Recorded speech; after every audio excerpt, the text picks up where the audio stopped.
नमस्कार दोस्तों, स्वागत है आपका हमारे YouTube channel golden rays reiki healing और मेडिटेशन में। आज हम एक नई सीरीज शुरू कर रहे हैं जहां पर हम रेकी हीलिंग के बारे में बात करेंगे। कोशिश करके आपके साथ हर रोज़ कुछ ना कुछ नया रेकी हीलिंग के बारे में डिटेल से साझा किया जाएगा। आज हम इसमें रेकी हीलिंग का बेसिक कॉन्सेप्ट क्या है, बैकग्राउंड क्या है, इस बारे में हम बात करते हैं। तो मॉडर्न टाइम्स में रेकी हीलिंग को डॉक्टर मिकाओ उसुई ने इंट्रोड्यूस किया था दुनिया के सामने। डॉक्टर मिकाओ उसुई जापान के रहने वाले थे और जापान में उनका जो जन्म हुआ वो 1865 में हुआ था। उसके बाद डॉक्टर मिकाओ उसुई यूनिवर्सिटी में प्रोफेसर थे, यहाँ पर वो रिलीजन की पढ़ाई पढ़ाते थे दुनिया को, लोगों को, बच्चों को। एक बार बच्चे जो है उनसे कोई क्वेश्चन पूछ बैठते हैं जिसका जवाब डॉक्टर मिकाओ उसुई उस तरीके से नहीं दे पाते और बच्चे सेटिस्फाई नहीं होते, तो फिर डॉक्टर मिकाओ उसुई वहाँ से अपने उन प्रश्नों के जवाब के लिए निकलते हैं। दुनिया में घूमते हैं, अमेरिका जाते हैं, यूरोप के दोनों देशों में जाते हैं, वापस जापान आते हैं, जापान से अपनी जर्नी फिर शुरू करते हैं, तिब्बत, चाइना, इंडिया आते हैं। इंडिया आके वो कुछ डॉक्यूमेंटेशंस देखते हैं इस तरीके की जिसमें ये सारी बातें बताई गई थी, और फिर वापस इंग्लैंड चले जाते हैं, जापान चले जाते हैं। और जापान में जाकर 1922 में माउंट कुरमा में वो 21 डेज़ की एक तपस्या करते हैं और वहाँ से उनको एनलाइटमेंट फील होती है। वहाँ से उनको ये महसूस होता है कि उनकी बॉडी में कोई हीलिंग पावर है। ये सदियों से हमारे साथ है, हमारी बॉडी में अपनी खुद की हीलिंग पावर है और ये अकेला हमारे साथ नहीं है। इस धरती पर जितने भी स्पीसीज़ हैं सबके पास अपनी हीलिंग पावर है। आपने बहुत बार छिपकली को देखा होगा। छिपकली का जब बहुत बार हम उसको अचानक से छेड़ देते हैं तो वो अपना पूंछ छोड़कर भाग जाती है और फिर बहुत दिनों बाद, महीने बाद, 10 दिन बाद हम देखते हैं तो दोबारा छिपकली की पूंछ जो है वो पैदा हुई हम देखते हैं। ये हीलिंग पावर सब में है। ऑक्टोपस में ऐसी हीलिंग पावर्स हैं, तो सभी जानवरों में ये हीलिंग पावर्स है। जब हम अपने शरीर पर कोई कट लग जाता है तब हम उसको हील कर लेती है हमारी अंदर की हीलिंग पावर। तो दूसरी चीज़ों को भी हील करने की पावर हमारे पास है, बस बात ये है कि हम उसको भूल गए हैं। उसको लोगों के सामने एक प्रैक्टिकल वे में लेके आने की ज़रूरत है। तो रेकी हीलिंग उसको एक प्रैक्टिकल वे में लोगों तक पहुंचाती है। तो माउंट कुरमा में 21 दिन के लिए डॉक्टर मिकाओ उसुई तपस्या करते हैं। वहाँ से उनको कुछ हीलिंग प्रॉपर्टीज़ अपनी बॉडी में महसूस होती हैं और वो उनका स्प्रेड करते हैं, लोगों को बताते हैं, जापान में बताते हैं, लोगों को सिखाते हैं। तो मॉडर्न टाइम्स में दुनिया में रेकी हीलिंग को इतना पॉपुलर करने के लिए डॉक्टर मिकाओ उसुई से 2 शिष्य जो हैं उनके वो सीखते हैं। एक का नाम था चजीरो हयाशी और एक का नाम था हवायो टकाटा। तो जो ये 2 शिष्य उनसे सीखते हैं, इन्होंने फिर रेकी हीलिंग को डॉक्टर मिकाओ उसुई के बाद पूरी दुनिया में फैलाया। जब पूरी दुनिया में ये लोग चले गए तो अमेरिकन ब्रांच हो गई, कनेडियन ब्रांच हो गई, ऑस्ट्रेलियन ब्रांच हो गई, यूरोपियन ब्रांच हो गई। इंडिया में भी रेकी हीलिंग हम बहुत प्रैक्टिस करते हैं, बहुत लोग इंडिया में रेकी हीलिंग प्रैक्टिस करते हैं। लेकिन जिस तरीके से अमेरिका में, कनाडा में, ऑस्ट्रेलिया में एक सिस्टमेटिक वे से रेकी हीलिंग लोग प्रयोग करते हैं, उस तरीके से हमारे यहाँ इसका उतना प्रयोग नहीं कर पा रहे। तो इन 2 लोगों ने जो डॉक्टर मिकाओ उसुई से डायरेक्ट सीखे थे, उन 2 लोगों ने फिर पूरी दुनिया में इसको फैलाया। अब रेकी हीलिंग की दुनिया में जब इतनी जगह फैली तो इसकी फिर कई ब्रांचेज हो गई हैं, जिनको हम बेसिक जो ब्रांच है उसको हम बोलते हैं डॉक्टर मिकाओ उसुयिन रेकी, करुणा रेकी इसमें है। और इस तरीके से लोगों ने अपनी अपनी सिंबल्स लोगों को डाउनलोड होते गए और फिर ये आगे बढ़ती गई। तो बेसिक प्रिंसिपल क्या है, अगली बात हम बोलते हैं कि रेकी हीलिंग का बेसिक प्रिंसिपल क्या है। रेकी हीलिंग बेसिकली हमारी बॉडी पर ही काम नहीं करता, ये हमारी ओवरऑल हेल्थ पर काम करता है, हमारे ओरा पर काम करता है, हमारे चक्रास पर काम करता है, मेरिडियंस पे काम करता है। और फिर ये हमें एक फिजिकल, मेंटल, इमोशनल और स्पिरिचुअल हेल्थ देता है। रेकी हीलिंग सब एस्पेक्ट्स पर काम करता है, फिजिकल, मेंटल, इमोशनल और स्पिरिचुअल। ये चीज़ों पर हम रेकी हीलिंग से लाभ लेते हैं। हमारी ये सब हेल्थ रेकी हीलिंग देखता है। अब बेसिक रेकी हीलिंग के डॉक्टर मिकाओ सुई ने 5 प्रिंसिपल्स बताए। पहला है just for today do not worry, आज के लिए मैं चिंता नहीं करूँगा। पहला प्रिंसिपल ये है कि आप आज जैसे ही सुबह उठें तो आप सोचें कि मैं चिंता नहीं करूँगा। चिंता जो है वो आपको सिवाय डिप्रेशन के, सिवाय पीछे खींचने के, उससे ज़्यादा आपको कुछ नहीं देती। तो पहला प्रिंसिपल है मैं आज चिंता नहीं करूँगा। दूसरा है मैं आज गुस्सा नहीं करूँगा, केवल आज के लिए मैं गुस्सा नहीं करूँगा। हर रोज़ प्रतिदिन उठ के आप अगर सुबह ये संकल्प लेते हैं कि मैं आज गुस्सा नहीं करूँगा, तो प्रत्येक दिन के लिए आप ये संकल्प लें सुबह उठते ही कि मैं आज गुस्सा नहीं करूँगा, तो एंगर जो है वो हमारी एनर्जीज़ को सोख लेता है, हमारी एनर्जीज़ को खो देता है, हमारे अंदर वो एनर्जीज़ रहने ही नहीं देता जिससे हम ग्रोथ कर सकते हैं। आप देखना कि जब भी आप एंगर करेंगे तो उसके बाद आपको फिजिकली या तो ड्रेन महसूस होगा, या सर दर्द हो जाएगा, या आपको बहुत भूख लगेगी। इतनी एनर्जी एंगर हमारी खींच लेता है। तीसरा है just for today be grateful, be thankful to the people, to the universe, to the society, to the parents, to the students. Be thankful, हर रोज़ be thankful for your surroundings, be thankful to your body, be thankful to your society. चाहे आप लोगों को मत बोल के आएँ कि thank you thank you thank you thank you, ऐसा ना करें, लेकिन अपने अंदर एक भाव रखें थैंक यू का, लोगों के लिए थैंकफुल का, ग्रेटफुल का, थैंक यू का भाव आप जरूर रखें अपने अंदर। अगला है just for today do you work with honesty, अपना काम ऑनेस्टी के साथ करें। ये भी एक इसका प्रिंसिपल है। और 5वां प्रिंसिपल है be kind to every living being, जो आपके आसपास लिविंग बीइंग्स हैं, आपके आसपास जो लोग हैं, उनके लिए आप काइंड रहें, उनके लिए आप दयालु रहें। तो दयालु भी एक वर्च्यू है हमारा ह्यूमन की जो साइकोलॉजी है, या हम ये कहें कि हमारा दयालु होना भी एक गुण है। तो be kind to human beings, be kind to every living beings around you. तो हमें सबके लिए काइंड होना चाहिए। तो ये कुछ रेकी के 5 प्रिंसिपल्स हैं जिन पे रेकी काम करती है। अब हम बात करते हैं कि रेकी का जो आइडियल्स हैं, रेकी के जो आइडियल्स हैं, रेकी किस तरीके से काम करती हैं, हम उसके बारे में बात करते हैं। तो रेकी का पहला आइडियल्स जो है वो रेकी किस तरीके से आपको इम्पैक्ट करती है उसके बारे में बात कर रहे हैं। तो ये पीसफुल माइंड सबसे पहला आता है कि रेकी जो है वो आपको एक पीसफुल माइंड प्रोवाइड करती है। जब आपका माइंड पीसफुल होगा तो आपके थॉट प्रोसेस क्लियर होंगे, थॉट प्रोसेस क्लियर होंगे तो आप डिसीजन अच्छा लेंगे। तो पहला इसमें आ जाता है पीसफुल माइंड का। दूसरा इसमें आ जाता है एक्सेप्टेंस एंड सिचुएशंस की। आप एक्सेप्टेंस ज़्यादा क्रिएट कर लेते हैं, रेजिस्टेंस के बजाय एक्सेप्टेंस क्रिएट कर लेते हैं। अगर इसको मैं इस तरीके से समझाने की कोशिश करूं कि आपके पास एक गाड़ी है या मशीन है जो उसके कल पुर्जे, उसकी सारा मैकेनिज़्म घिस घिस के चलता है, रेजिस्टेंस कर रहा है एक दूसरे को, अच्छे से tight and fit and tight नहीं है, तो वो क्या होगा, अच्छे से चल पाएगा कि नहीं चल पाएगा।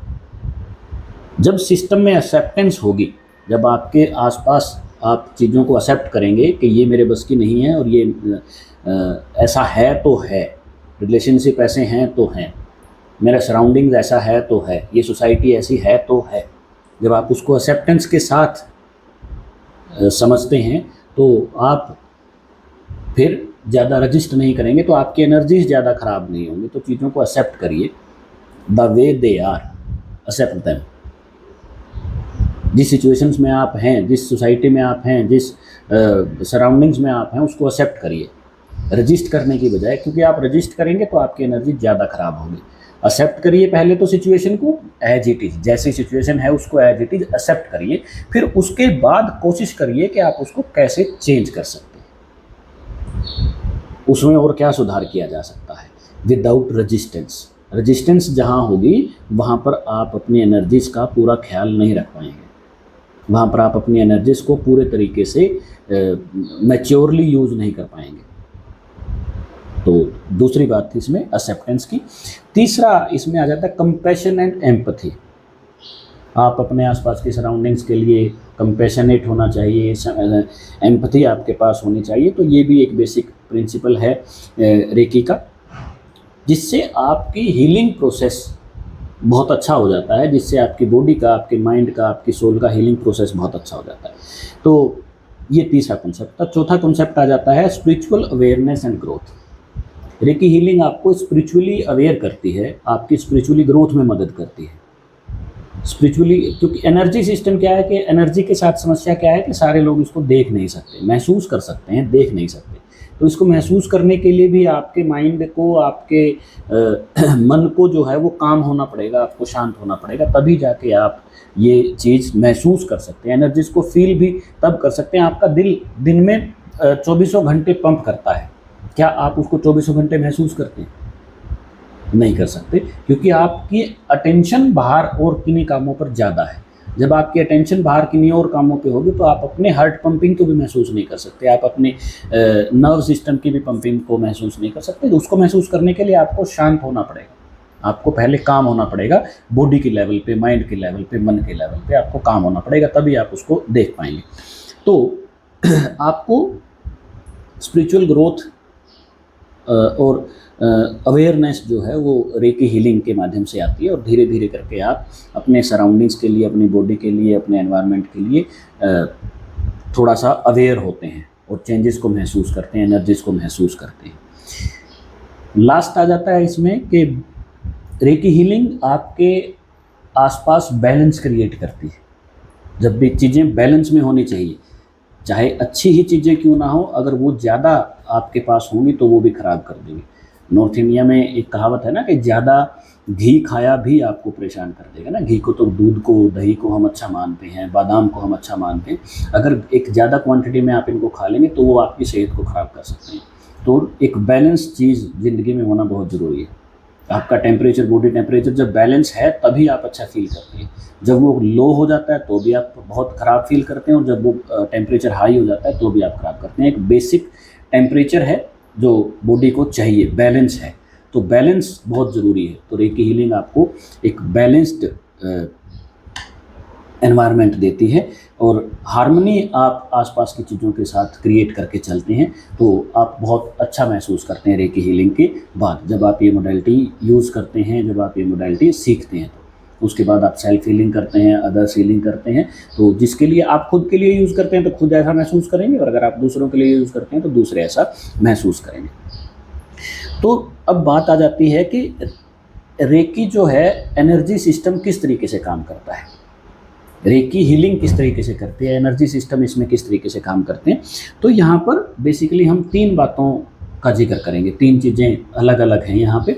हमारी बॉडी में रेकी हीलिंग करने के लिए 3 चीज़ों को समझना ज़रूरी है। पहला है चक्रा, दूसरा है मेरिडियंस, और तीसरा है ओरा। पहला चक्रा है, चक्र जिनको हम बोल देते हैं। हमारी बॉडी में बेसिकली 7 मेजर चक्र हैं, वैसे तो 112 बताए गए हैं, लेकिन बेसिकली ये 7 मेजर चक्र हैं, जिनको हम मूलाधार बोलते हैं, स्वादिष्ठान बोलते हैं, मणिपुर बोलते हैं, अनाहत चक्र बोलते हैं, विशुद्धि चक्र है, आज्ञा चक्र है, और सहस्त्रार चक्र है, जिसकी डिटेल हमने हमारे यूट्यूब चैनल पे बड़ी डिटेल से हमने इसकी बात करी है। तो रेकी हीलिंग जो है वो चक्रास के माध्यम से काम करती है। ये चक्र जो हैं ये बॉडी में कुछ एनर्जी सेंटर हैं, कुछ एनर्जी पॉइंट्स हैं, जहाँ से होके हमारी एनर्जी चैनलाइज होती है दूसरे शरीर के अंगों में। इन्हीं चक्रों के आसपास हमारी 3 नाड़ियाँ हैं, जो बेसिकली जिसको मैंने मेरिडियंस कहा, वो नाड़ियाँ हैं।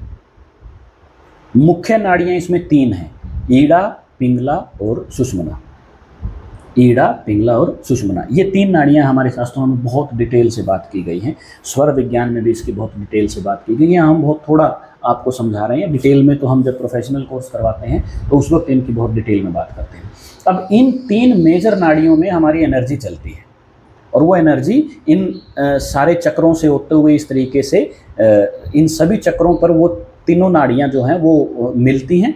जैसे पहले मूलाधार चक्र से चलती हैं, फिर स्वादिष्ठान पे मिलती हैं, उसके बाद फिर मणिपुर चक्र पे मिलती हैं, फिर अनाहत चक्र पे मिलती हैं, विशुद्धि चक्र पे मिलती हैं। तो वो एनर्जी सेंटर पे एनर्जी छोड़ती हुई फिर ऊपर बढ़ती है।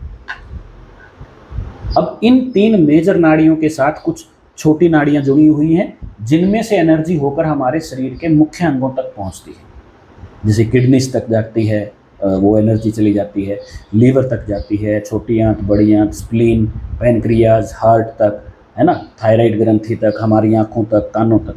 तो वो बहुत सारी फिर छोटी नाड़ियों का एक जाल हमारे शरीर में बिछा हुआ है।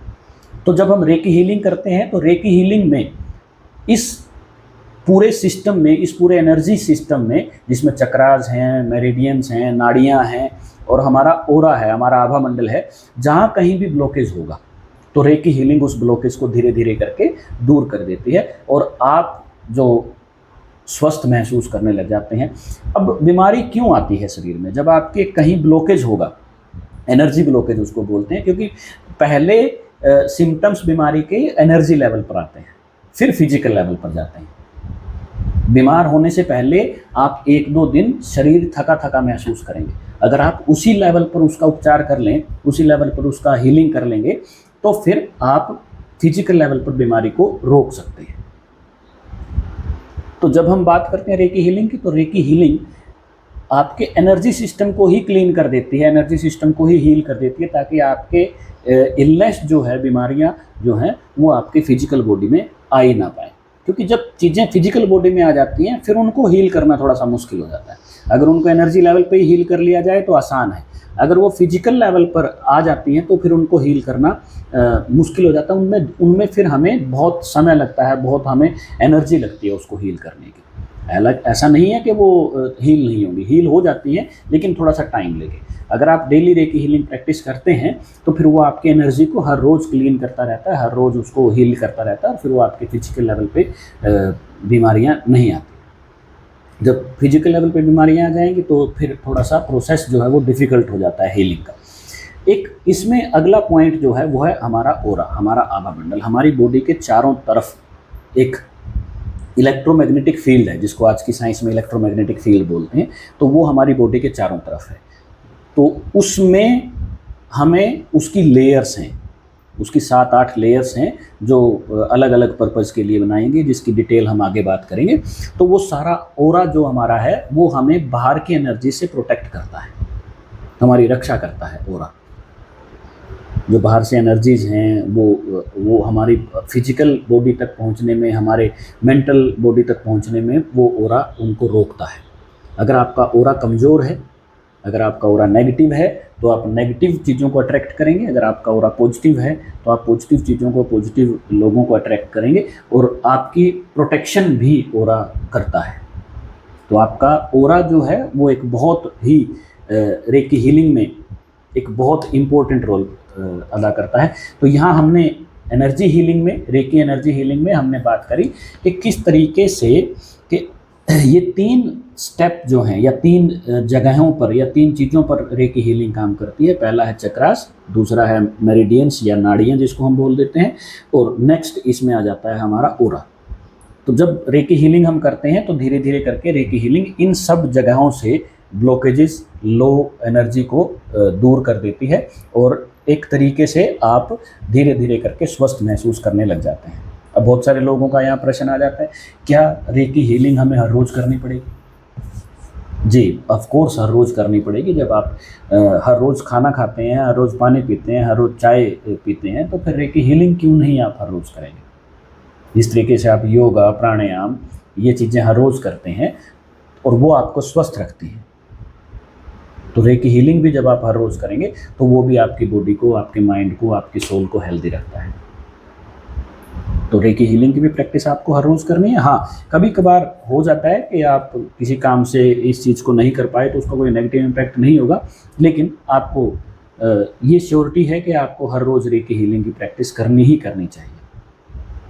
उससे आप ज़रूर अपने स्वास्थ्य में चेंजेस देखते हैं।